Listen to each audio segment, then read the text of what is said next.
नमस्कार, जय हिंद, जय भारत। भारतीय अवाम ताकत दल अपने भारतीय भाई बहनों अर्थात अपने देश भारत की जनता अर्थात अपनी भारतीय अवाम से भारतीयता आधारित आपसी श्रद्धा, भारतीयता आधारित आपसी स्नेह, भारतीयता आधारित आपसी प्रेम, भारतीयता आधारित आपसी अखलाक मोहब्बत, भारतीयता आधारित आपसी सहयोग, भारतीयता आधारित आपसी सम्मान, भारतीयता आधारित आपसी एकता, भारतीयता आधारित आपसी भाईचारा तथा भारतीयता आधारित आपसी सद्भाव को समझने व उसे आत्मसात करके वैसा ही आचरण एवं व्यवहार करने हेतु और इसके समस्त भारत में प्रचार प्रसार करने हेतु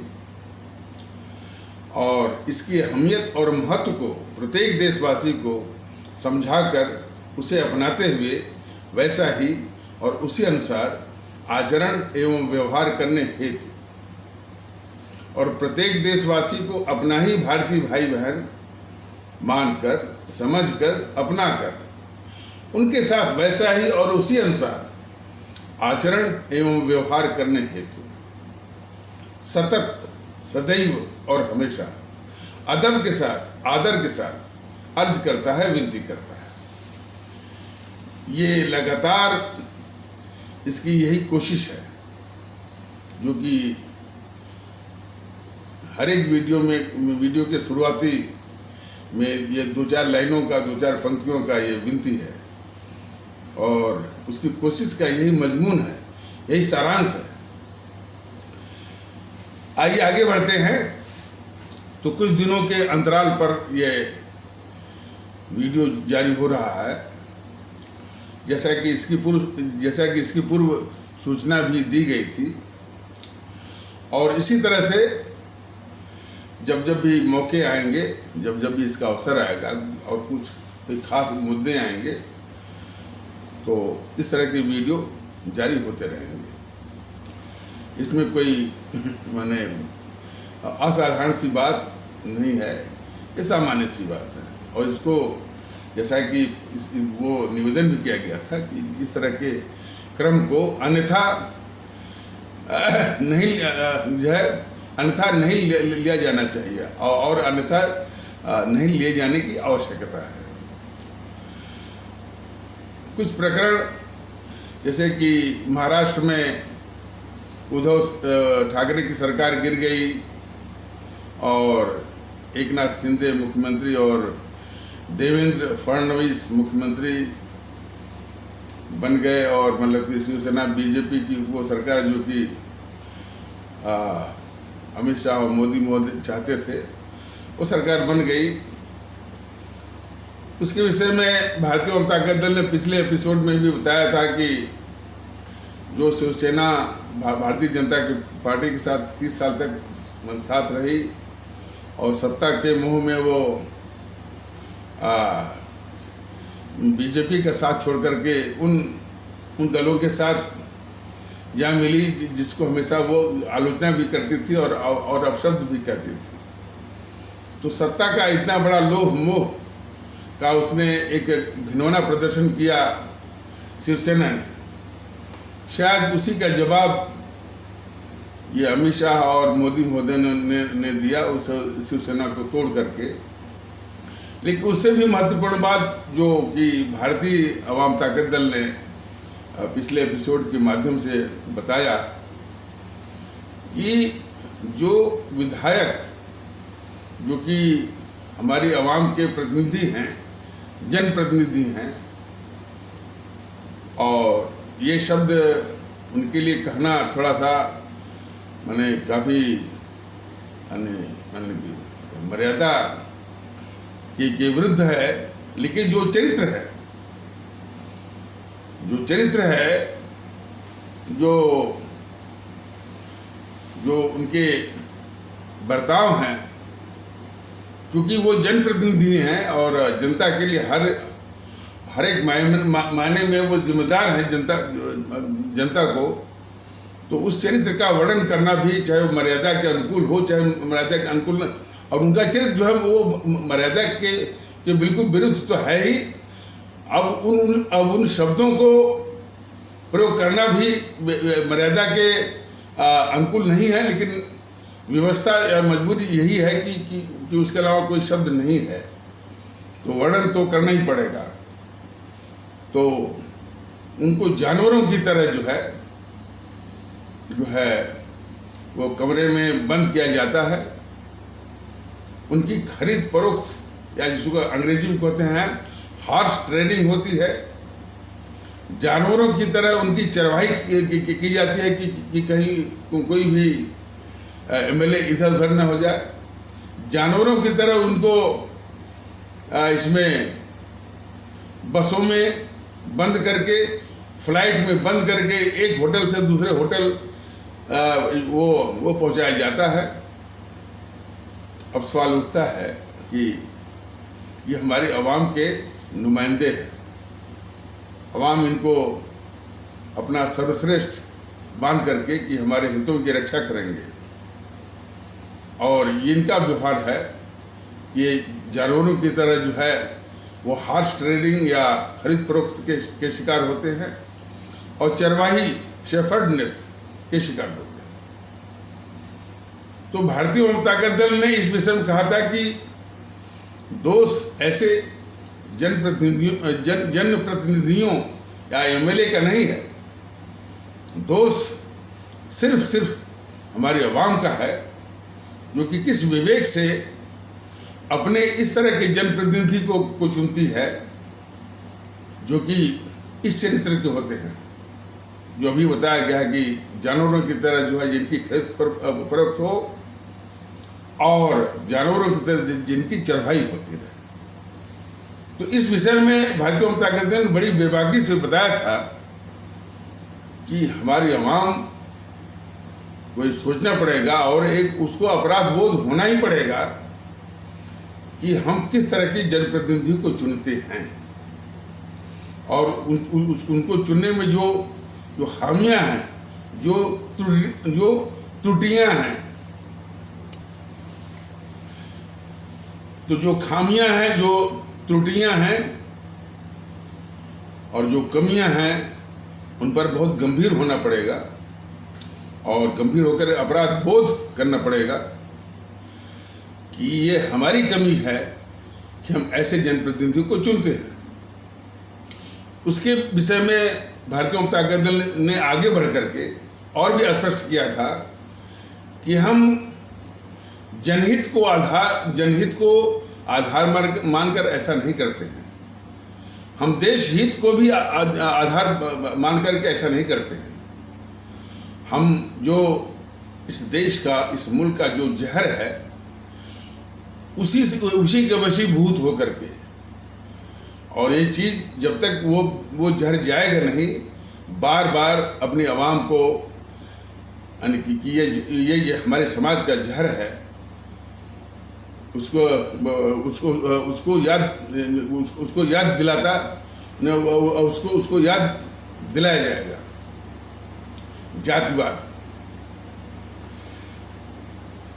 इस संबंध में भारतीय जनता दल ने इसी YouTube के वीडियो के पैगाम के माध्यम से बराबर बताया हुआ है कि हमारे जो अमर शहीद, महान क्रांतिकारी, महान राष्ट्रभक्त, जिन्होंने अपना प्राण सहित सर्वस्व भारत माता की बल वेदी पर न्यौछावर किया, इस मुल्क की आज़ादी के लिए, हमारी आपकी आज़ादी के लिए, उसमें हमारे राष्ट्र महानायक, हमारे परम आदरणीय राष्ट्र महानायक, राष्ट्रभक्त शिरोमणि नेताजी सुभाष चंद्र बोस, शहीद आजम भगत सिंह, अमर शहीद चंद्रशेखर आज़ाद, अमर शहीद अशफाकुल्ला, अमर शहीद खुदीराम बोस, अमर शहीद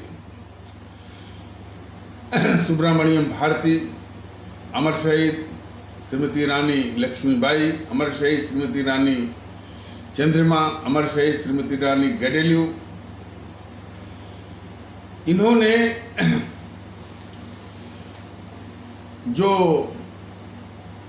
जो जो पैगाम दिया था कि हम सभी एक हैं और हम सभी भारतीय हैं, और अपने एक भारतीय परिवार के लिए ही इन लोगों ने, अपने भारतीय परिवार की आज़ादी के लिए ही, कि सबको भारतीय मानते हुए, सबको एक मानते हुए, सबको बराबर मानते हुए, इन अमर शहीदों ने जो है भारत माता की बलिवेदी पर प्राण सहित सब कुछ न्यौछावर किया, फांसी के फंदे को हंसते हंसते चूमा और मौत को गले लगाया। तो उनका पैगाम जो है बिल्कुल नहीं भूलना चाहिए कि हम सभी लोग एक हैं, भारतीय हैं। तो हमारी जाति एक ही है कि हम भारतीय हैं। उन अमर शहीदों और महान क्रांतिकारी महान राष्ट्रभक्तों का ये पैगाम भी है, आदेश भी है कि हमारी जाति एक ही है कि हम भारतीय हैं, हमारा संप्रदाय भी एक ही है कि हम भारतीय हैं। इसलिए इसके अलावा हमारी कोई जाति नहीं है, इसके अलावा हमारा कोई संप्रदाय नहीं है। यही बात भारतीय जनता दल बार बार विभिन्न तरीकों से अपनी आदरणीय भारतीय आवाम को, अपने आदरणीय भारतीय भाई बहनों को बता रहा है, समझा रहा है, निवेदन कर रहा है। लेकिन फिर भी जो जातिगत की जो बीमारी है अभी भी हमारी आवाम को जकड़ी हुई है, और कुछ स्वार्थी तत्व जो है इस चीज़ को आगे बढ़ाते, और वो स्वार्थी तत्व जो है राजनीति है, हालांकि ये राजनीति नहीं बल्कि ये तो जो राजनीतिक जो शक्तियां हैं, भारत विरोधी शक्तियां हैं, भारतीय समाज विरोधी शक्तियां हैं, जो कि राजनीतिक दलों के बीच में हैं। ये उन्हीं जो जहर है जातिवाद का, संप्रदायवाद का, भाषावाद, प्रांतवाद, क्षेत्रवाद, समूहवाद, ये है, इन्हीं पर ये माने राजनीति करना और वोट बटोरना, सत्ता हथियाना, ये परिदृश्य है। और हम अवाम इसके अभी भी शिकार है। और प्रलोभन, इस चीज़ को भारतीय जनता दल, जहाँ तक मैं समझता हूँ और हमको पूरा यकीन है, भारतीय जनता दल एकमात्र एक ऐसा दल है जो कि जितने भी आपके माने राष्ट्रीय मान्यता के जो राजनीतिक दल हैं, जो पंजीकृत और अमान्यता प्राप्त वाले दल हैं, उनमें भारतीय जनता दल, हमको जहाँ तक यकीन है कि एकमात्र दल है जो कि इसके विषय में अपनी आदरणीय भारतीय आवाम को ये एहसास करवा रहा है, ये अपराध बोध करवा रहा है कि ये गलती आवाम से हो रही है, कि और हम अपने आदरणीय भारतीय भाई बहनों से ही हो रही है कि वो अभी भी जातिगत, संप्रदायगत, भाषागत, प्रांतगत जो है इन्हीं विचारों से या इन्हीं दलदल में फंस करके ऐसे जनप्रतिनिधियों को जो भेज रही है, जो कि जानवरों के जिनको देश के विषय में सोचना चाहिए, जिनको आवाम के विषय में सोचना चाहिए, जिसको लोगों के हित के विषय में सोचना चाहिए, वो जो है जानवरों जैसा सलूक कर रहे हैं। ये शर्म की बात नहीं, बल्कि ये बहुत ही एक ऐसा विषय है कि बहुत गंभीरतापूर्वक इस पर विचार करने की आवश्यकता है। और प्रश्न सिर्फ वो जानवरों की तरह इनकी खरीद फरोख्त हो रही है, और फिर इसके बाद वो जो है इनकी चरवाही हो रही है, वो वहीं तक नहीं है। और भी इनसे समस्याएं हैं।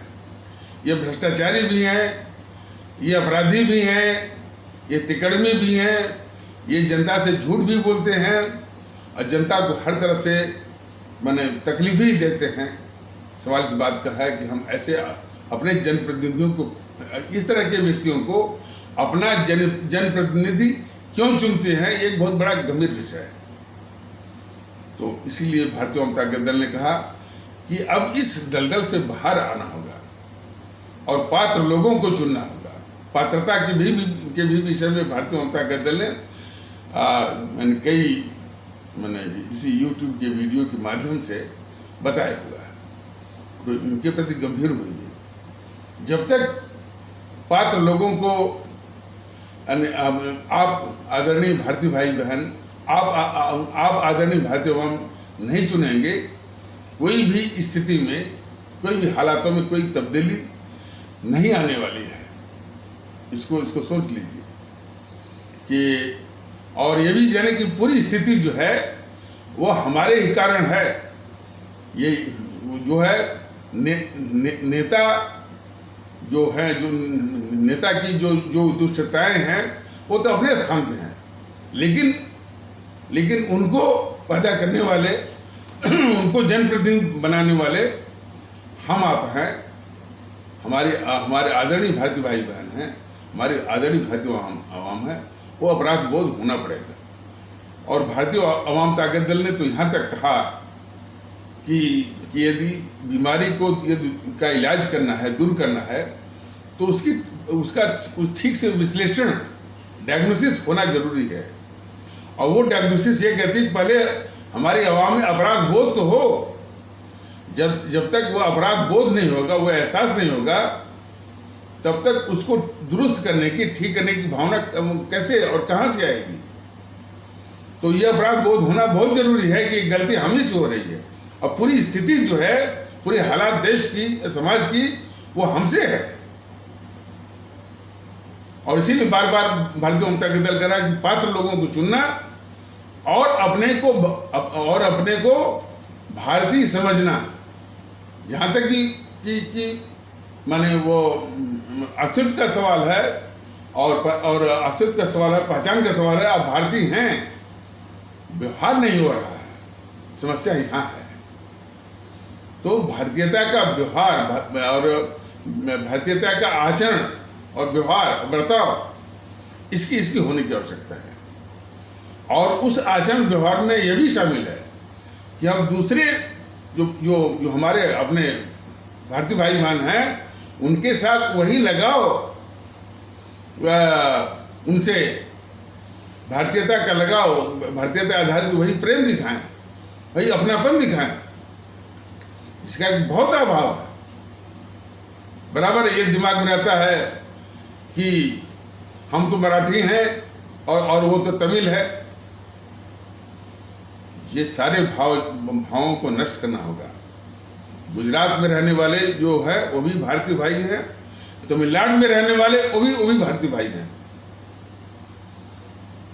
उदाहरण के तौर पे इन दोनों के बीच में भारतीयता आधारित आपसी प्रेम, आपसी लगाव, आपसी आकर्षण, आपसी भाईचारा स्थापित होने की आवश्यकता है। कभी भी दिमाग में नहीं आना चाहिए कि वो तमिल है और ये गुजराती है, ये मलयालम में कहा तो ये उड़िया है। ये सारे जो है माने भारत विरोधी विचारों को तिलांजलि देनी होगी, वो सदा के लिए।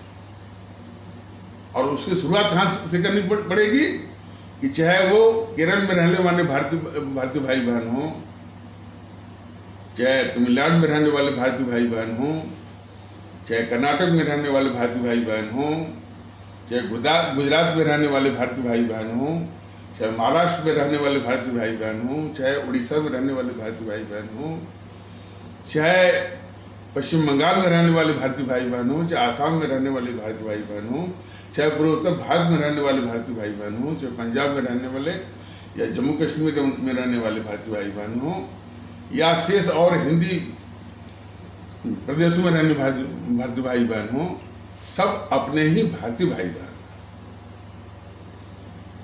विभिन्न, और ये भी स्पष्ट किया गया कि ये जो कि भौगोलिक विभिन्नता के कारण, भौगोलिक परिस्थितियों की विभिन्नता के कारण जो है कभी जो है वही भारतीयता जो है वो कन्नड़ के रूप में प्रकट होती है, तमिल के रूप में प्रकट होती है, मलयालम के रूप में प्रकट होती है, वो गुजराती के रूप में प्रकट होती है, लेकिन उसकी असलियत है कि वो भारतीयता है।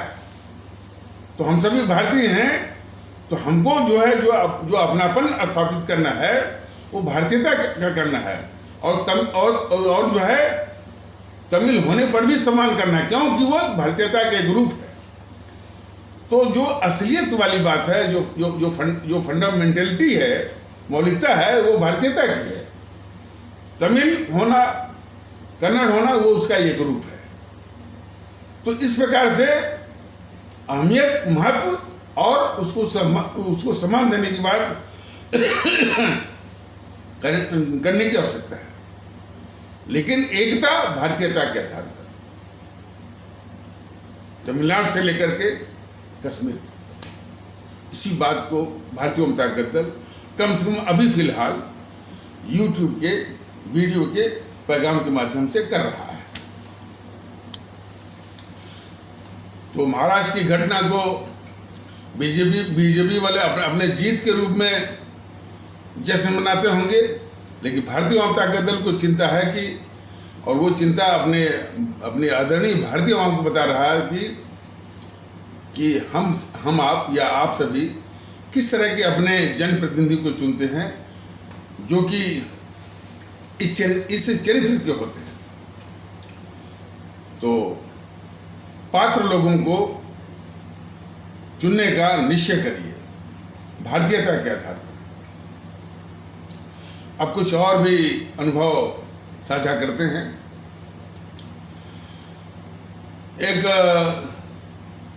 एक प्रदीप सिंह करके पत्रकार हैं, और उनका आपका अखबार नाम करके कोई यूट्यूब चैनल है, और उस पर ही वो बोला करते हैं। वो एक सुधीर चौधरी जी न्यूज़ वाला, जो कि 9 बजे DNA daily news and analysis कार्यक्रम लेकर आता था, और बहुत ही यानी कौशलपूर्ण ढंग से उसको पेश करता था, ये बात, इसमें कोई शक नहीं है। और अपने को, जैसा वो प्रदीप सिंह के शब्दों में बहुत राष्ट्रवादी दिखाने की कोशिश करता था, लेकिन भारतीय जनता दल ने तो कई बार कहा है कि उसका राष्ट्रवाद तो बहुत ही यानी नाटकीय और पाखंडपूर्ण और छलपूर्ण था। वो नेहरू की बात जब भी बोलता था, नेहरू की इतनी गद्दारियों का जो भी संदर्भ आता था, तो वो सुधीर चौधरी बोलता था कि ये हमसे गलती हो गई। अरे भाई, तुम नेहरू तो नहीं हो ना, तो हमसे क्या होता है। और जितने इस तरह के तमाम तर्क आते हैं कि नेहरू की सारी गद्दारियों के लिए बोलते हैं हमसे गलती हो गई। वो मुलायम सिंह जबकि रक्षा मंत्री थे भारत सरकार के, जब संसद में मैंने जो नेहरू जो है 1962 की लड़ाई के माध्यम से अपने देश की जमीन चीन के हाथों जो सौंप दिया, वो मुलायम सिंह बोल रहे हैं रक्षा मंत्री के रूप में कि हमसे गलती हो गई।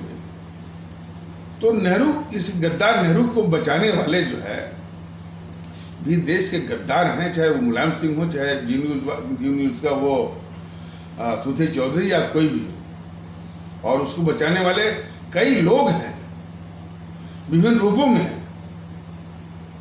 और बीजेपी तो खैर बचाती ही है, और जैसे जीएनपीसी का तो वो है ही, तो जीएनपीसी वाले तो खैर पूरी साजिश ही की है नेहरू की गद्दारियों को ढकने के लिए। और जब नेहरू का प्रकरण आता है, तो फिर जो क्षोभ है, जो क्रोध जो है उन लोगों पर भी जाता है जो कि नेहरू की गद्दारियों को ढकते हैं, और नेहरू को, उस गद्दार नेहरू को बचाते हैं। गद्दार नेहरू ही नहीं, बल्कि गद्दार जो ये मोहनदास करमचंद गांधी को भी बचाते हैं। तो बहुत जिनके भी मन में इस मुल्क के प्रति मैंने एक भाव रहता है कि भाई हमारा मुल्क जो है इतने खतरों से क्यों गिरा है, इसके अपने ही देश के अंदर इतने भारत के दुश्मन पल रहे हैं, भारत के संसाधनों को खा भी रहे हैं, भारत के संसाधनों का उपयोग भी कर रहे हैं, उसी भारत के साथ गद्दारी भी कर रहे हैं। तो ये स्थिति कैसे है? तो उसकी जड़ में पता चलता है कि ये दो बड़े गद्दार मैंने ये जवाहरलाल नेहरू और मोहनदास करमचंद गांधी, उसी की विरासत चल रही है, उसी की प्रोजेनी या उसी की पोस्टेरिटी चल रही है। तो इस विषय को हम लंबा नहीं खींचते हैं, लेकिन जब भी ये गद्दार नेहरू का विषय आता है तो कौन कौन लोग उसको बचा रहे हैं आज भी। और इस संदर्भ में कहना आवश्यक हो जाएगा कि इस्लाम आस्था वाले भारतीय भाई बहनों के तबके के, वैसे तो बौद्धिक वर्ग, हमारे देश का जो बौद्धिक वर्ग कहे जाने वाले जो भारतीय भाई बहन हैं, उनमें कुछ ही अपवादों को छोड़ करके, कुछ अपवाद होंगे, अधिकांश वर्ग जो है इस मुल्क के लिए अभिशाप बन गया है, इस मुल्क के लिए अभिशाप बन गया है। वो किसी भी रूप में हो, जो बौद्धिक वर्ग और संभ्रांत वर्ग। और संभ्रांत वर्ग के विषय में तो हमारे स्वामी विवेकानंद ने 1890 में ही इस मुल्क को चेताया था, संभ्रांत वर्ग के विषय में। और बौद्धिक वर्ग भी जो है इस मुल्क के लिए जो बहुत एक कीमती एसेट, संपत्ति बन सकता था, आज वो इस देश का कीमती संसाधन भी खाता है, और वो कीमती एसेट बनने के स्थान पर वो अभिशाप बन गया है। ये और इसकी चिंता भी नहीं है उसको, इस बौद्धिक वर्ग को कोई चिंता भी नहीं है। तो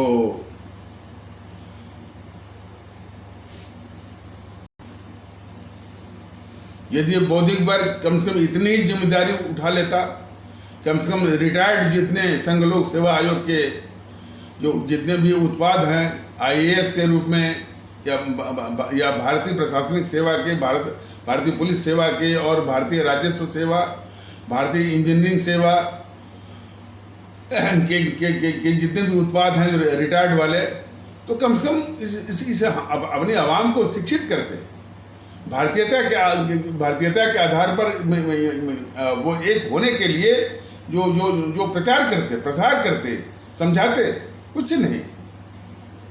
और ये भारतीय जनता दल को कहने में भी गुरेज नहीं है और संकोच नहीं है कि ये कुछ ही अपवादों को छोड़ करके रिटायर्ड या सेवानिवृत्त संघ लोक सेवा के जो उत्पाद हैं, जो भारतीय प्रशासनिक सेवा, भारतीय पुलिस सेवा, भारतीय राजस्व सेवा, भारतीय भारतीय अभियांत्रिकी सेवा, या जिसको आप IAS, IPS, IRS, IAS कहते हैं, उसके वो रिटायर होने के बाद उनके जो सोशल मीडिया का समूह यानी उन सबों ने बना रखा है, उसमें अधिकांश नफरत का सोशल मीडिया जो है कर रहे हैं, मोटी मोटी पेंशनें भी ले रहे हैं। ये नमूना मैं बता रहा हूँ। इसके पहले दो चीज के अमूमन वो शिकार होते हैं, एक तो सुविधा भोग और घटिया किस्म का स्वार्थ। ये काफी समस्याएं हैं इस देश के लिए, और ये विश्लेषण सिर्फ भारतीय जनता दल का ही नहीं है, बल्कि हमारे स्वामी विवेकानंद ने इसके विषय में चिंता की थी और हमारे देश को चेताया था 1890 के दशक में। तो हमारे देश में एक नफरत का एक बहुत बड़ा साजिश, बहुत बड़ा व्यापार चल रहा है। अब ये इस प्रकरण में नुपुर शर्मा का वर्णन जो है आवश्यक, नुपुर शर्मा का वर्णन जो है आवश्यक हो जाता है। तो इसमें दो पहलू हैं। नुपुर शर्मा को क्या अधिकार बनता है कि दूसरे के पंथ में जो है वो घुस करके जो है उसकी कमी निकाले। किसी भी एक पंथ का जो अनुयायी है उसको कदापि अधिकार नहीं कि दूसरे पंथ में की कमी के विषय में वो कहे। और ये नुपुर शर्मा हो, और ये यही नहीं तो उसने इतनी बड़ी गलती की है, साथ साथ ये कट्टरता देखिए जो कि हमारे इस्लाम आस्था वाले भारतीय भाई बहनों के तबके से है। सभी नहीं, कुछ जो तत्व हैं वो इस्लाम पंथ के विषय में कुछ बोल दिया तो सर कलम, गर्दन की कीमत। ये क्या दिखाता है? ये कोई इस्लामिक स्टेट नहीं है भाई। देखिए किस तरह का मुल्क है ये।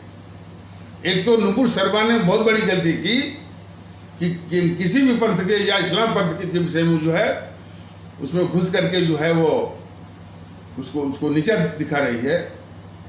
दूसरा, ऐसे तत्व हैं कि इस गलती पर यानी जैसा कि भारतीय आम ताकत दल ने कहा भाई कि भड़किए मत।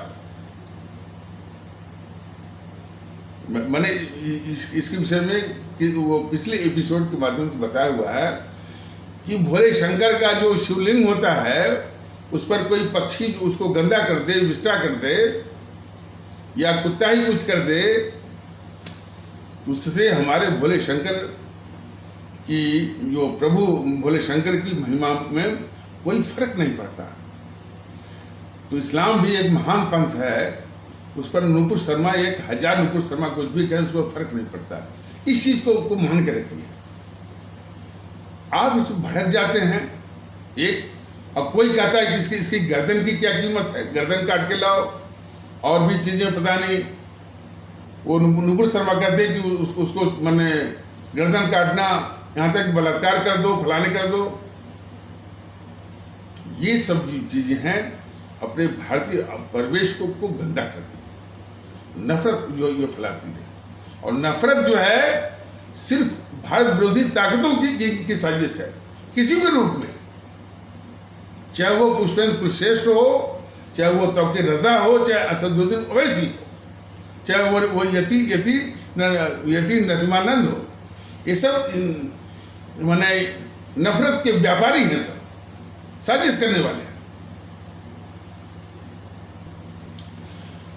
तो एक तो इसने अपराध किया नुपुर शर्मा ने, और फिर उसका समर्थन। ये क्या है भाई? इतनी बड़ी गलती किया और उसका समर्थन। यही चीज जो है हमारे देश को अस्थिर करने की साजिशें हैं। हम लोग चीन को दोषी देते हैं, हम लोग विदेशी ताकतों को दोषी देते हैं। अरे उनके एजेंट तो यही हैं सब, नुपुर शर्मा हो, चाहे ये आपका ये पुष्पेंद्र कुलश्रेष्ठ हो, या नुपुर शर्मा के समर्थक, पुष्पेंद्र कुलश्रेष्ठ के समर्थक, और जो है और मान लीजिए उसने कही दिया तो नुपुर शर्मा की गर्दन काट देना, उसकी कीमत लगा देना। ये सब के सब जो है भारत विरोधी ताकतें हैं, एजेंट हैं और खतरनाक शक्तियां हैं। लेकिन भारतीय भाई बहनों, आदरणीय भाई, ये सब मोदी जी, राष्ट्रवादी मोदी जी के शासनाधीन ये सब पल रहे हैं। इस राष्ट्रवादी को जरा देखिए, जो बोलता है सबका साथ सबका विश्वास ऊंचे मंच से, कितना पाखंडी है ये सब। सारी भारत विरोधी ताकतें जो है इस तरह से सर उठा करके देश को कैसे वो कमजोर कर रही है। नुपुर शर्मा हो, चाहे ये पुष्पेंद्र कुलश्रेष्ठ हो, या और भी लोग हों, या उनकी गर्दन पर कीमत लगाने वाले हों, जो कोई भी हो, हमारे जो इतने बड़े दार्शनिक और इतने बड़े संत स्वामी विवेकानंद को जरा देख लें। उनसे अधिक बुद्धि और उनसे अधिक विवेकशीलता नुपुर शर्मा या पुष्पवंत कुलश्रेष्ठ में नहीं होगी। उनकी किताबों को जरा पढ़ें, उनके वक्तव्यों को पढ़िए। उन्होंने इस्लाम पंथ के साथ साथ दूसरे पंथों की महानता को बराबर बताया है। तो उनसे बड़े ये विद्वान नहीं है, उनसे बड़े ज्ञानी नहीं है, उनसे बड़ी ज़्यादा विवेकशील नहीं है। और भारतीय जनता दल ने भी कहा कि हमारे इसी इस्लाम पंथ में जो कुछ कुरीतियों को दूर करने के लिए भी तमाम लोग आते रहते हैं, लेकिन उसको मीडिया दिखाता नहीं है। तो लेकिन वो जो गंदगी फैलाते हैं उन्हीं को मीडिया बुलाता है और उन्हीं से गंदगी जो है वो फैलवाता है। जिनको ये मीडिया बुलाता है वो सिर्फ गंदगी ही फैलाते हैं, आकर के तमाम जो है अनाप शराब बातें करते हैं। हमने एक बार जो है उस इसी जो कभी कभी सब दिखाते हैं यूट्यूब वाले, यूट्यूब में टीवी चैनल वाले कि एक इस्लाम पंथ के थे, कोई मौलवी थे। उन्होंने कहा कि अरे भाई इस्लाम हमेशा भाईचारा का ही है, सबके साथ भाईचारा का है। उन्होंने यह भी स्पष्ट किया कि ये जो है कि कोई काफिर की बात लेके चला आता है, कोई जो है ला इलाहा इल्लल्लाह की बात लेके चला आता है, स्वार्थी तत्व और भी बातें लेके चला आता है। वो स्वार्थी तत्व हैं इनके बेस में, वो मौलवी के बेस में, जो कि गलत उसकी व्याख्या करते हैं। तो वो जो मौलवी थे, संत थे, माने इस्लाम आस्था से करके नहीं, ये बिल्कुल गलत है। इस्लाम पंथ जो है वो सबके बीच में, पूरी मानवता के बीच में भाईचारे की बात करता है। सभी पंथों का आदर करता है। कट्टरवादी तत्व हैं, मैंने उस कट्टरवादी तत्वों की मौजूदगी से भारतीय जनता दल को इनकार नहीं है, लेकिन देश को इसके साथ साथ समानांतर रूप में यह भी समझना पड़ेगा कि वो कट्टरवादी तत्व भारत विरोधी जो ताकतें हैं उनके एजेंट हैं। इस तथ्य को भी जो है साथ में समझना पड़ेगा, देखना पड़ेगा। तो इस संबंध में भारतीय जनता दल ने और भी स्पष्ट किया है कि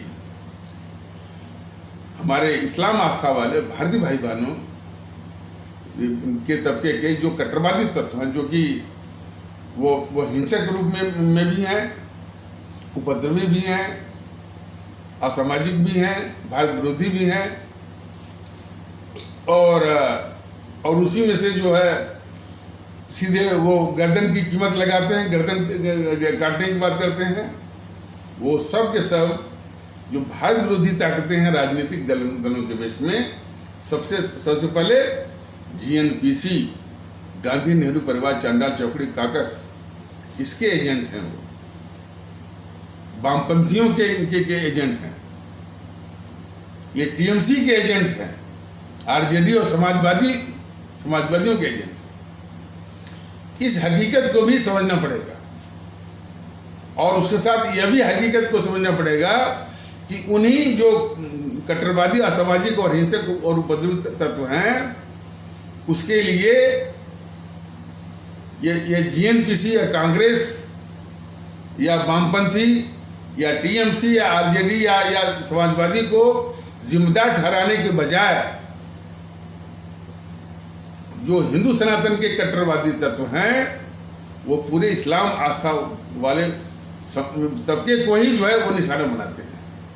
ये साजिश कर रहे हैं हिंदू सनातन आस्था के जो कट्टरवादी तत्व, और उसी में नुपुर शर्मा भी है। तो नुपुर शर्मा भी उन्हीं तत्वों में से एक है, जो कि हमारे इस्लाम आस्था वाले भारतीय भाई बहनों के तबके के जो कट्टरवादी तत्व हैं, उसके लिए जीएनपीसी, वाम दल, आरजेडी, समाजवादी को जिम्मेदार ठहराने के बजाय हमारे इस्लाम आस्था वाले भारतीय भाई बहनों को निशाना बनाते हैं। और फिर एक बार जब आग ये भड़काती है या ऐसे लोग भड़काते हैं तो वही कट्टरवादी तत्व जो कि ये जीएनपीसी कांग्रेस और वामपंथी और टीएमसी के द्वारा पाले जाते हैं, उनका इस्तेमाल किए जाते हैं, जो कि उनके एजेंट होते हैं, उन्हीं में से जो है इसको और आगे भड़काने के लिए वही जो है गर्दन की कीमत लगाते हैं और गर्दन काटने की बात करते हैं। इन सारे तथ्यों को जो है वो समझना पड़ेगा, तभी ये बीमारी हमारे भारतीय समाज से जाएगी। भारतीय जनता दल तो इस देश में भारतीयता आधारित एकता के लिए प्रयास कर रहा है, लेकिन कितनी बाधाएं हैं, उन बाधाओं को समझाने में ही इसका 3/4 से ऊपर जो है इसका समय ऊर्जा इसी में लग जाता है। तो भारतीय जनता दल का इस प्रकरण में बस यही मैंने लबे लुबाब यही कहना चाहता है कि स्वामी विवेकानंद के विचारों की ओर देखें, पूरा मुल्क देखे, नुपुर शर्मा जैसे लोग भी देखें, पुष्पेंद्र कुशवाहा लोग भी देखें, जिन्होंने सभी पंथों को, उसमें जो है इस्लाम पंथ भी आता है, ईसाई पंथ भी आता है, कैसे आदर किया जाता है, जरा उनसे खुद सीखें। उनसे अधिक विद्वान पुष्पेंद्र कुशवाहा या नुपुर शर्मा नहीं है, यह देश को जानना चाहिए। और यदि उनको, और यही नहीं, उन्होंने इस्लाम पंथ की कमियों को तो नहीं बताया स्वामी विवेकानंद ने, स्वामी विवेकानंद बल्कि हिंदू सनातन की तमाम कमियों को बताया हुआ। कमियों को बताने के बाद भी वो बहुत बड़ा सम्मान करते थे वो हिंदू सनातन का। तो हिंदू सनातन के वो बहुत बड़े जो है वो प्रवर्तक है, पुष्पेंद्र कुशवाहा नहीं है, नुपुर शर्मा नहीं है। ये तो हिंदू सनातन आस्था को बदनाम करने वाले और उनकी जड़ खोदने वाले ऐसे तत्व हैं। ये हिंदू सनातन की भी जड़ खोदते हैं और हमारे देश की भी जड़ खोदते हैं नफरत के द्वारा। लेकिन दुख इस बात का कि इस मर्म को समझने के बजाय जो है एक बुखार चढ़ा जाता है नफरत का हमारे देश में, जिसको कि भारतीय जनता दल बराबर निवेदन कर रहा है कि नफरत हर हालत में उसको समाप्त करने का प्रयास करिए और किया जाना चाहिए। ये हमारे मुल्क के लिए बहुत नुकसानदेह है। नफरत जो है, आपसी नफरत का जो माहौल, ये विदेशी ताकतों का सबसे बड़ा हथकंडा है हमारे भारतीय समाज को, हमारे भारत को कमजोर करने का। तो नुपुर शर्मा के विषय में या पुष्पेंद्र कुशवाहा के विषय में या यतीन नरसिम्हानंद जैसे लोगों को वो स्वामी विवेकानंद से सीख लेनी चाहिए और उनको कदाप नहीं भूलना चाहिए कि उन्होंने पंथ के विषय में, धर्म के विषय में कहा था कि मैं उस प्रभु का सेवक हूँ जिसको अज्ञानी लोग मनुष्य कहते हैं। उसी प्रभु की सेवा करना और उसके सुख सुविधा का चिंतन करना ही हमारा धर्म है और इसके आगे मैं किसी धर्म को नहीं मानता। उनके इन विचारों को चाहे योगी आदित्यनाथ हो, चाहे पुष्पेंद्र कुशवाहा हो, चाहे नुपुर शर्मा, सबको समझना पड़ेगा। और सिर्फ उन्हीं को समझना नहीं पड़ेगा, ये जो बेवकूफ किस्म का असदुद्दीन ओवैसी है, तौकीर रजा है और सभी को रहमान वर्क है, इसको भी सीखना पड़ेगा। ये भी जो है आग में घी डालते हैं सब। तो इस विषय को इसी परिप्रेक्ष्य में, इसी पृष्ठभूमि में और इसी बैकग्राउंड या बैकड्रॉप में समझने की आवश्यकता है। और इसी दृष्टिकोण से हर हालत में नफरत को कुचलिए। जहां भी नफरत जो फैलाता है उसको भी पकड़िए, उसकी भी गतिविधियों को जो है वो शून्य करिए, कुचलिए। और देश में आपसी भाईचारा का, भारतीयता आधारित भाईचारा का माहौल बनाने में सहयोग करिए, उसको आगे बढ़ाइए।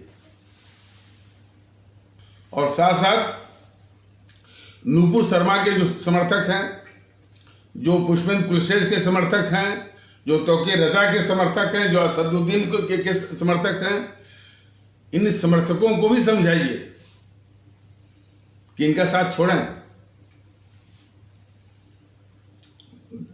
ताकि उससे भी जो नफरत को रोकने में जो है मदद मिलेगी। तो इस विषय में अभी फिलहाल इतना ही, लेकिन और भी मौके आएंगे और भी विषय आएगा तो और विस्तार से भारतीय जनता दल बताएगा। अभी फिलहाल देखिए, ये जो कोशिश है यूट्यूब के माध्यम से, हालांकि यूट्यूब भी एक सशक्त माध्यम है सोशल मीडिया का, लोगों में एक अवेयरनेस, एक जागरूकता पैदा करने का। उसको ये हमारे भारतीय भाई बहन इन यूट्यूब के संदेश को जितना भी आगे बढ़ाते हैं, लोगों में प्रचार प्रसार होता है, तभी देश का भला काफी हो जाएगा। और भारतीय जनता दल यानी काफी समय से कह रहा है कि आपके बीच में आ रहा है, लेकिन उसके न आने का एकमात्र कारण है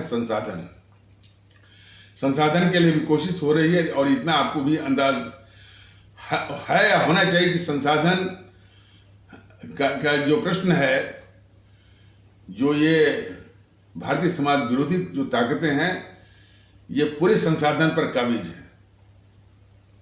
इनके यहाँ संसाधन का अंबार लगा हुआ है, इनके हर एक सदस्य के पास वो संसाधन का अंबार लगा हुआ है। और भारतीय जनता दल जैसे लोगों को संघर्ष वो करना पड़ रहा है। और उसी संसाधन के मद में, अहंकार में ही कोई धमकी देता है, कोई इसी तरह से भारत विरोधी बातें करता है। तो लेकिन आएगा जरूर, देर सवेरे आपके बीच में आएगा। ये इस दुष्प्रचार में इसे दुष्प्रचार से भ्रमित मत होइएगा कि ये यूट्यूब वाले सर जो सिर्फ मैंने यूट्यूब तक ही सीमित रह जाएंगे, आप लोगों के बीच में नहीं आएंगे। आपके बीच में जरूर आएंगे, देर सवेरे आएंगे जरूर। तो और पूरे देश को जब एक करना है, तो जो पूरे देश के इलाकों में, और ये भारतीय जनता दल का संगठन जो है आपके बीच में जाएगा, निवेदन करेगा और भारतीयता आधारित एकता के लिए जो है वो संघर्ष करेगा। तो ये इसका है। और आगे तो बात एक छूट गई वो सुधीर चौधरी वाली। तो उसको ये प्रदीप सिंह, जो कि एक आपका अखबार नाम का यूट्यूब चैनल चलाते हैं जनाब, तो वो बता रहे थे कि ये जो है राष्ट्रवादी बन गया था। और मोदी महोदय जब गुजरात के मुख्यमंत्री थे तो उनको बदनाम करने में सबसे आगे था, बल्कि लुटियन मीडिया का एक महत्वपूर्ण वो हिस्सा था। बाद में इसने चोंगा बांध लिया राष्ट्रवाद का। वो ये भी कह रहे थे कि ये एक्सटॉर्शन यानी धन उगाही के आरोप में ये जेल में भी बंद था सुधीर चौधरी। नहीं, प्रदीप सिंह नहीं कह रहे थे शायद, ये मनीष ठाकुर, हाँ मनीष ठाकुर वो बता रहे थे, ठीक ना, मनीष ठाकुर बता रहे थे, सॉरी। तो मनीष ठाकुर का भी एक यूट्यूब चैनल है। सवाल इस बात का है कि कौन किस पृष्ठभूमि का है, फिर कौन सा चोंगा पहन लेता है, कौन सा मुखौटा पहन लेता है, ये एक गंभीर विषय है। अब देखिए, जब से ये भारतीय अवाम ताकत दल का भारतीयता की मुहिम चल रही है, अभी फिलहाल यूट्यूब के वीडियो के पैगाम के माध्यम से कुछ लोग क्या मतलब कि कुछ पार्टियां, अब जैसा कि भारतीयता और भारतीय एकता का सामना वो कैसे करेंगे, जो हमेशा देश में विखंडन ही पैदा करते रहे हैं, तो वो ताकतें नैतिक रूप से जो है भारतीय जनता दल के भारतीयता और भारतीयता आधारित एकता का सामना वो कैसे करेंगे। और सामना ऐसे कर रहे हैं, जरा जरा इसको भी जरा बहुत ध्यान से जरा देखिए, सामना ऐसे कर रहे हैं कि या तो धमकी उठवा लेंगे, पानी सर से बहुत ऊपर बह रहा है, हम योगी जी से, मोदी जी से कहेंगे कार्रवाई करो, उठवा लो, पुलिस को लगाओ, इस तरह की धमकी। या जो जेएनपीसी वाले कह रहे हैं कि बहुत कर चुके, एड्रेस में हम ढूंढ लेंगे। और इसके पहले भी बताया गया था कि ये भारतीय जनता पार्टी वाले जो जो जो इनके कुछ इस तरह के तत्व जो है, भारतीय जनता दल के जो है वो दफ्तर खोते खोते चले गए थे जौनपुर।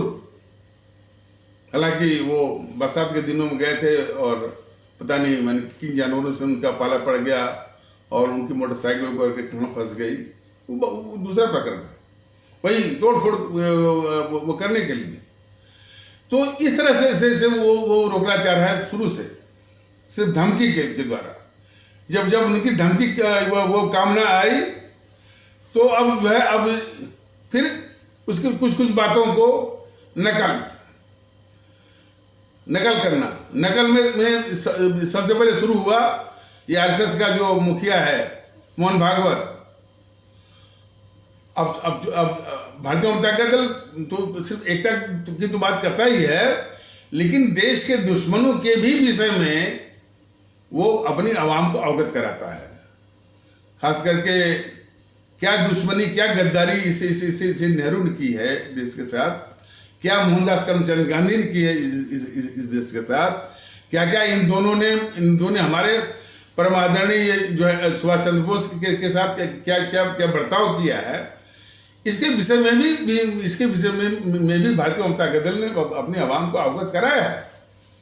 लेकिन ये सब सारा विषय छोड़ करके वो उसकी खोपड़ी में इतना ही घुसा मोहन भागवत के एकता की बात हो रही है। तो एकता की वो एक बार नकल कर रहा था वो मोहन भागवत। लोग कहेंगे कि लोग हम पर आरोप लगा सकते हैं कि आप मोहन भागवत को इज्जत नहीं देते हैं और उसको इस तरह से वो देखिए, भारतीय जनता दल बराबर कहता है कि भारतीय जनता दल की नज़रों में हमारी आवाम सर आंखों पर, हमारा मुल्क सर आंखों पर, लेकिन हमारे देश में जो विखंडन पैदा करता है, जो इस देश को कमजोर करता है, तो उसको सम्मान देने का कोई प्रश्न नहीं उठता है।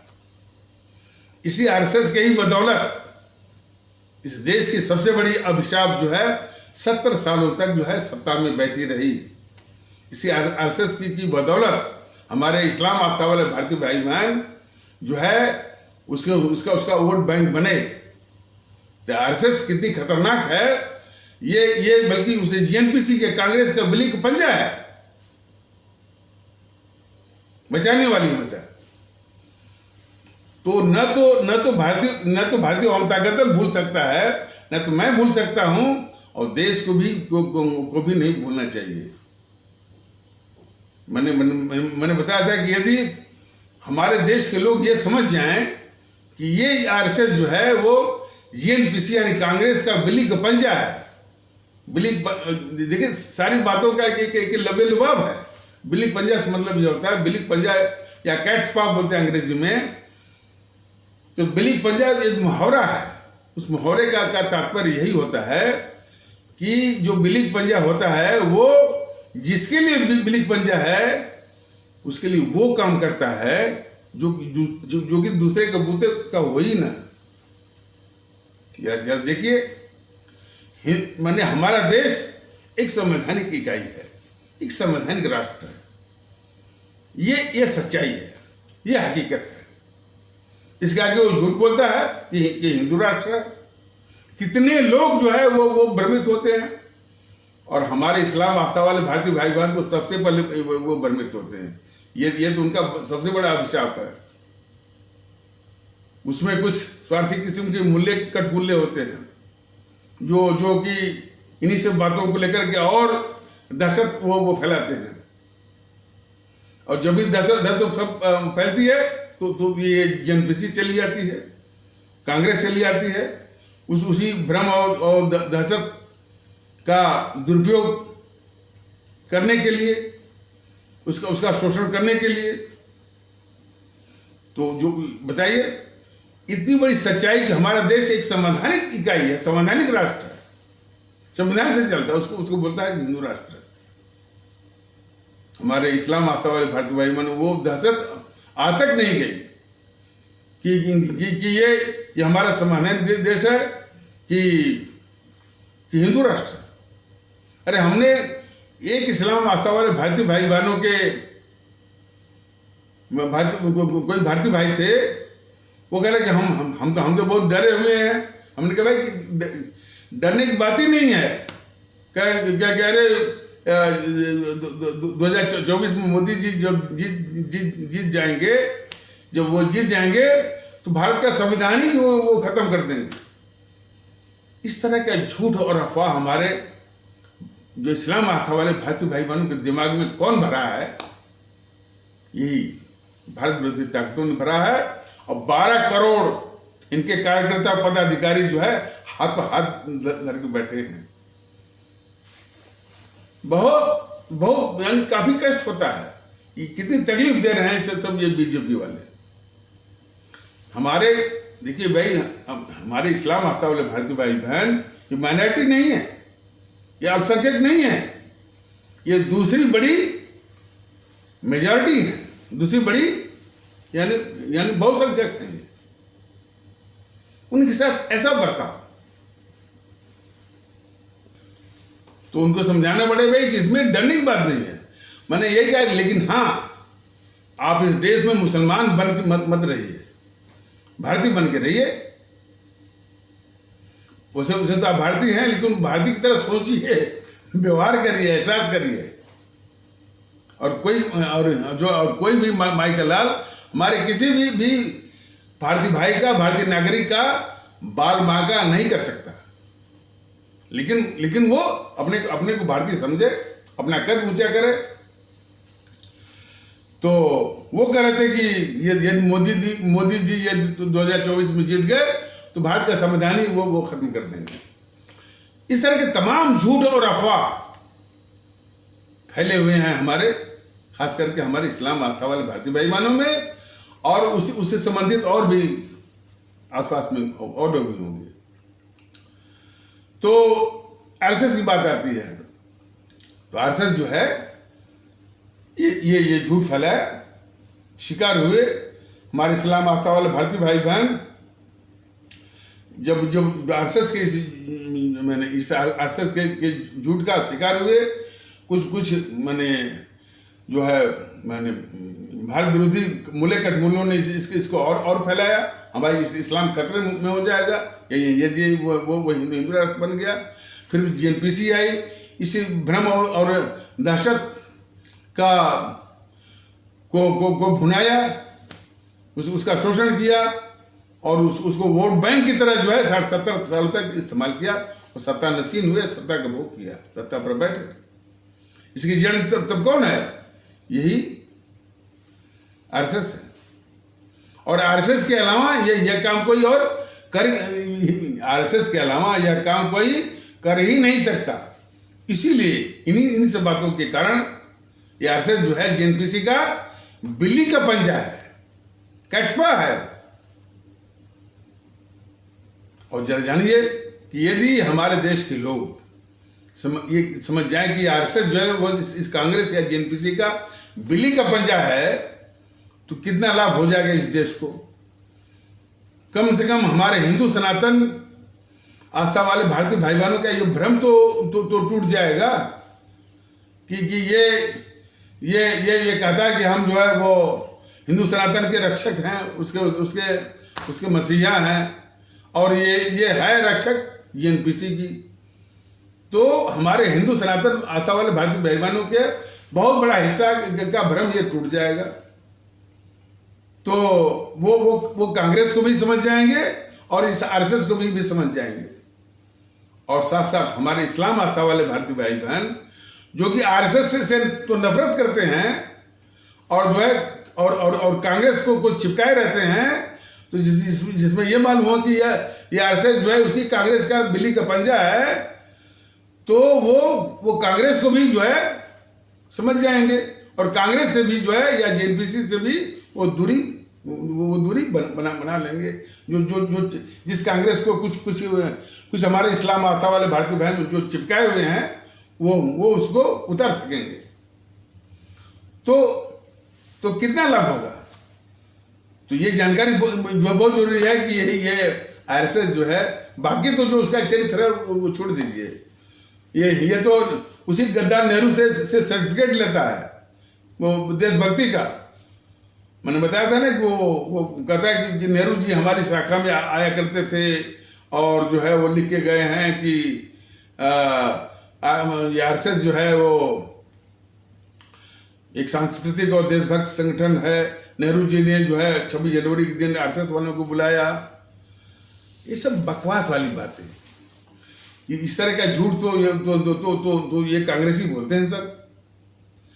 और वैसे भी भारतीय जनता दल ने बताया हुआ है कि ये पांच तंजीमों की स्थापना जो है अंग्रेजों ने, अंग्रेजी सरकार ने जो है सिर्फ एकता को तोड़ने के लिए ही इस देश में बनवाई थी। सबसे पहले कांग्रेस 1885 में, फिर उसके बाद 1906 में मुस्लिम लीग, 1920 में वामपंथी, 1922 में हिंदू महासभा और 1925 में आरएसएस। ये सब जो है हमारे देश में एकता को तोड़ने के लिए और नफरत फैलाने के लिए अंग्रेजों ने इनकी स्थापना की थी। आज अंग्रेजों के जाने के बाद भी यही तंजीमें देश में नफरत जो है वो फैलाने का काम कर रही है सर। यही पांचों, कांग्रेस, मुस्लिम लीग ने अपना नाम थोड़ा सा बदल लिया है, लेकिन कांग्रेस और मुस्लिम लीग साथ में हो गए केरल में वो साथ में हो गए सब।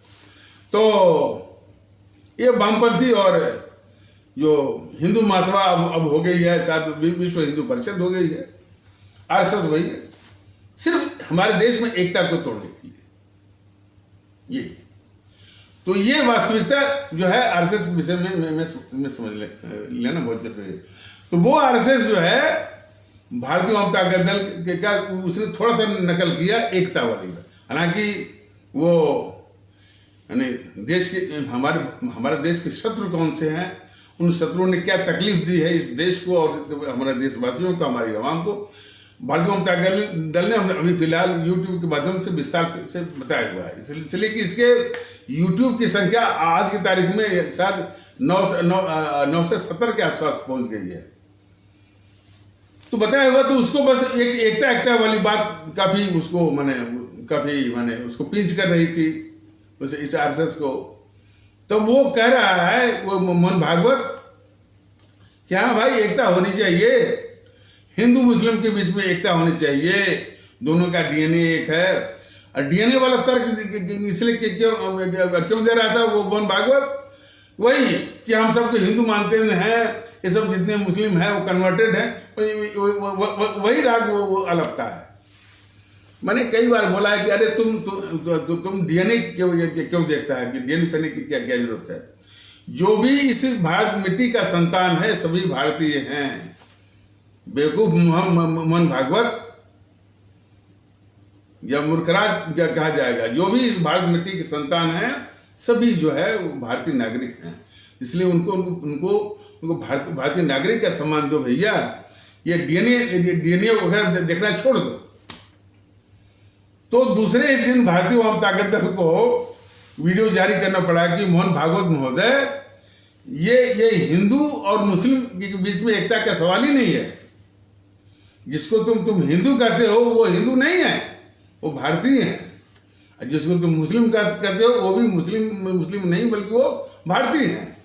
तो एकता भारतीयों के बीच, एकता जो है भारतीयों के बीच की बात है, हिंदू मुस्लिम एकता की बात नहीं है।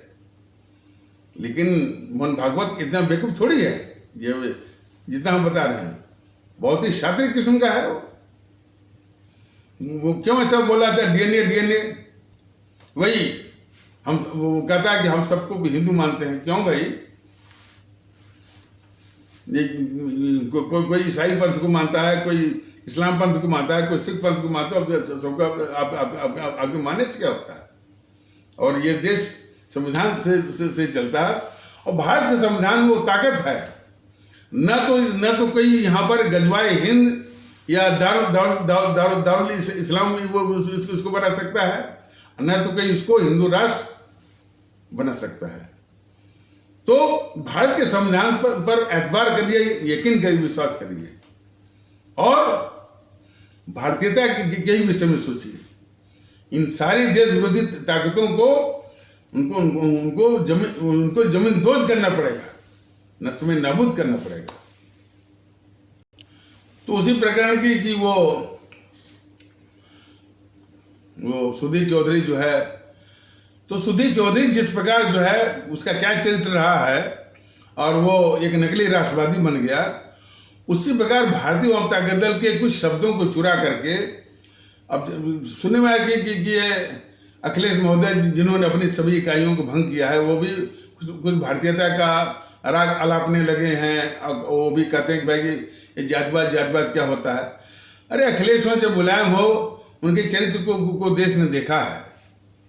एमवाई का समीकरण बनाने वाले अखिलेश मुलायम या लालू प्रसाद आज वो भारतीयता की बात करें तो ये सरासर और कोरा ये जो है अवसरवादिता है। इनके चरित्र को जो है वो देश अच्छी तरह से जानता है। और तो इसलिए नकल करने से कुछ नहीं होगा। हाँ, इतना जरूर है कि वो अपने को भारतीय के रूप में अपने को व्यवहार करना शुरू करें। वो भी थोड़ा यकीन भी कम है कि जो हमेशा इस फितरत का हो और भारत के हित में वो भारतीयता का व्यवहार करेगा, ये थोड़ा उम्मीद बहुत कम है। अखिलेश, मुलायम, ये लालू प्रसाद, ममता बनर्जी, ये राहुल गांधी से कभी आप जो है उम्मीद आप वो कर सकते हैं? कभी नहीं। और वैसा ही खतरा जो है मोदी, अमित शाह, ये वाले। मोदी ने तो कभी भी अपने संबोधन में कभी भी नहीं कहा हमारे भारतीय भाई बहनों, कभी भी। इस पूरी आवाम को वो भारतीय मानते भी नहीं है। जब वो मुख्यमंत्री गुजरात के थे, तब भी न तो अपने को भारतीय मानते थे, न तो गुजरात में रहने वाले भारतीय भाई बहनों को भी वो भारतीय मानते थे। वो बराबर कहते थे कि हमको सिर्फ चिंता जो है 5 करोड़ गुजरातियों की। बताइए क्या सोच है, क्या भारत विरोधी सोच है कि पूरे देश में रहने वाले सभी भारतीय हैं और ये कहते हैं कि हमको चिंता सिर्फ 5 करोड़ गुजरातियों की है। कभी भी इन मोदी महोदय ने नहीं कहा कि हमको 5 करोड़ गुजरात में रहने वाले भारतीय भाई बहनों की है, नहीं, कभी नहीं कहा। तो कितने नकली और बने ये छली और कपटी किस्म के जो है राष्ट्रवादी हैं मोदी महोदय। तो उसी प्रकार कोई और नकल करें तो हमारी आवाम बहुत आसान से उनको पहचान लेंगे कि ये नकलची हैं और अवसरवादी हैं। तो हमारी आवाम को मुश्किल नहीं होगी। तो ये प्रदीप सिंह का प्रकरण भी जरा समझ लीजिए। प्रदीप सिंह, देखिए, प्रदीप सिंह ऐसे पत्रकारों पर टिप्पणी करना भारतीय जनता दल के लिए आवश्यक बिल्कुल नहीं है। लेकिन प्रदीप सिंह की कही हुई बातों से ये जरूर एक निष्कर्ष आपको मिल जाएगा कि किस तरह की मानसिकता वाले जो बीजेपी जो है अपने प्रदीप सिंह जैसे सिपा सालारों के जरिए किस तरह की मानसिकता वो फैला रही है। तो प्रदीप सिंह जो है ये कह रहे थे किसी YouTube के माध्यम से कि मोदी जी को जो गाली दे रहे थे उनमें से 2 तो निपट गए और 1 बाकी है। तो जो 2 निपट गए उसमें से पहले वो नाम ले रहे थे चंद्रबाबू नायडू का, जो TDP वाले हैं। दूसरे हैं वो उद्धव ठाकरे को, और तीसरा नाम ले रहे थे जो निपटने वाले हैं वो जो है KCR के चंद्रशेखर राव, जो तेलंगाना वाले। प्रदीप सिंह जैसे लोग ममता बनर्जी का नाम लेने से कतरा रहे थे। अरे तो देश देख रहा हो कि मोदी जी को अब इस संबंध में क्या कहा जाए। मोदी महोदय ने एक तो प्रधानमंत्री पद की गरिमा जो है वो नष्ट कर दी है। एक अदना सा मुख्यमंत्री जो है, ये ममता बनर्जी बराबर गालियां वो देती है मोदी महोदय को। तो प्रदीप सिंह को ममता बनर्जी नहीं दिखी कि जो मोदी महोदय को अपमानित करती है। ये वैसे ही है योगी आदित्यनाथ के विषय में तमाम हुआ ये हाइप किया जाता है कि उन्होंने माफियाओं का अंत कर दिया, ये कर दिया, वो कर दिया, बुलडोजर चलवा दिया। लेकिन कोई गौर से देखे तो योगी आदित्यनाथ महोदय की नज़र में बस 3 ही माफिया उनको दिखे। एक मुख्तार अंसारी, दूसरे जो है अतीक अहमद और तीसरे जो है आजम खान। ये 3 दिखे। बाकी उनको उनके बगल में उनके नाक के नीचे कुंडा वाला जो है रजू भैया, रघुराज प्रताप, उनको माफिया नहीं दिखा। भदोही का कोई मिश्रा है वो नहीं दिखा। जौनपुर का धनंजय सिंह वो उनको नहीं दिखा। हरशंकर तिवारी या उसका बेटा विनय तिवारी जो है, ये सब जो है योगी आदित्यनाथ को जो है वो माफिया नहीं दिखे। सिर्फ दिखे तो सिर्फ मुख्तार अंसारी, अतीक अहमद और आजम खान। ऐसे तो लोग जो है वो मुख्यमंत्री ये बने हुए हैं। और क्या ये अपराध दूर करेंगे और क्या ये माफियाओं का अंत करेंगे। ये मुल्क के लिए अभिशाप है। तो वैसे ही ये प्रदीप सिंह महोदय को, यानी मोदी महोदय को अपमानित मोदी महोदय को अपमानित करने वाले मुख्यमंत्रियों में ममता बनर्जी का नाम प्रदीप सिंह ने लिया ही नहीं लिया उसको। तो ये देखिए इनकी मानसिकता। न तो प्रदीप सिंह ने ममता बनर्जी का नाम लिया, न तो विजयन का नाम लिया, न तो एमके स्टालिन का नाम लिया। देखिए इसी तरह का जो है पाखंड जो है इसी बड़े पैमाने पर मोदी महोदय करते रहते हैं। कितनी बड़ी अभिशाप इस जीएनपीसी है, कितना बड़ा अभिशाप ये उसका राहुल गांधी है, कितना बड़ा गद्दार राहुल गांधी है। उसको सिर्फ महज जो है नेशनल हेराल्ड का 2000 करोड़ की हेरा फेरी, यानी मनी लॉन्ड्रिंग या मिस अप्रोप्रिएशन, एम्बेजलमेंट के केस में देश को ये धोखा दे रहे हैं मोदी महोदय। जबकि वो जीएनपीसी जो है 1200 से लेकर 13 लाख करोड़ की डकैत है, जिसमें कि सिर्फ सोनिया राहुल के नाम से 200 लाख करोड़ का कालाधन जो है वो विदेशों में है। और देश के अंदर कितना होगा ये पता करने वाली बात है। इतने बड़े डकैत को किस तरह से बचा रहे हैं मोदी जी, महज जो है नेशनल हेराल्ड के केस में ईडी फीडी को दिखा करके देश की मानसिकता को उलझाए हुए हैं। तो इस तरह के जो छली और कपटी किस्म के राष्ट्रवादी हैं इस मुल्क को बहुत तकलीफ दे रहे हैं। तो हमारे आदरणीय भारतीय भाई बहनों, इनको ठीक से पहचानिए। और पहचानने का एक नजरिया है भारतीयता के नजरिए से आप देखेंगे तब आपको और स्पष्ट हो जाएगा कि मोदी इस मुल्क के लिए जो है और उनकी टीम या बीजेपी जो है कितनी खतरनाक खेल रही है इस देश के खिलाफ। तो और भारतीयता और भारतीय माहौल इन सारी बुराइयों का, सारे विष का, सारे जहर का और सारी समस्याओं का एकमात्र निदान है, एकमात्र पनेसिया है। तो इन्हीं आवश्यक शब्दों के साथ इस आवश्यक परिचर्चा को यहीं पर विराम दिया जाता है। तब तक के लिए नमस्कार, जय हिंद, जय भारत।